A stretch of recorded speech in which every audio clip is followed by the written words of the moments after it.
ஒரு அப்பா புள்ள மாதிரி அந்த ஒப்பம் முடியும் போது பிரியதர்ஷன் சார் சொன்னார், அது ரியல் லைஃப் தான்.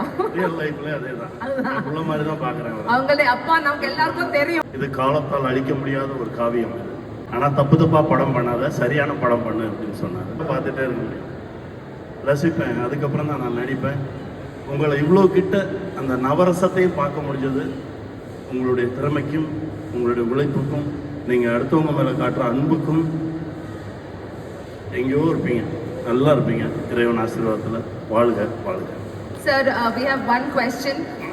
Your character, the director in the movie, and the actor, what is the relationship? ஒரு அப்பா புள்ள மாதிரி அந்த மூவில மூவிலே அதேதான், அது ரியல் லைஃப் தான். ரியல் லைஃப்ல அதேதான் புள்ள மாதிரி தான் பார்க்குறேன். அவங்களே அப்பா நமக்கு எல்லாருக்கும் தெரியும். அவங்களுக்கு ப்ராப்ளம் மம்முக்கா வெல்லும் இஷ்டப்பட்டிല്ലല്ലോ.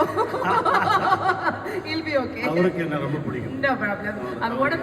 What a beautiful way to say that the relationship is that of. இந்த அன்பும் இந்த பாசமும் கடைசி வரைக்கும் இருக்கணும்னு கடவுள்கிட்ட வேண்டிக்கிறேன். பாக்கியா ஒரு ஆஃப்டர் ஒப்பம் உன்னைய கேரளா ஆடியன்ஸ் மறக்கவே மாட்டாங்க. கொஞ்சம் லேட்டாக கூட வா, ஆனால் தப்பு தப்பாக படம் பண்ணாத, சரியான படம் பண்ணு அப்படின்னு சொன்னார். ஒரு சரியான படத்தோட ஒரு பிரபஞ்ச பாஷை இந்த படத்துக்கு மொழியே கிடையாது. இது காலத்தால் அழிக்க முடியாத ஒரு காவியம். இது எந்த லாங்குவேஜில் பார்த்தாலும் பிடிக்கும். அந்த மாதிரி ஒரு படத்தோட என் பிள்ளை மகாதேவன் என்னை திரும்ப கூப்பிட்டு வந்திருக்காரு. தேங்க்யூ தேங்க்யூ, சந்தோஷம். முதல்ல எங்கள் டைரக்டர் செல்வமணி சாருக்கு நான் நன்றி சொல்லணும்.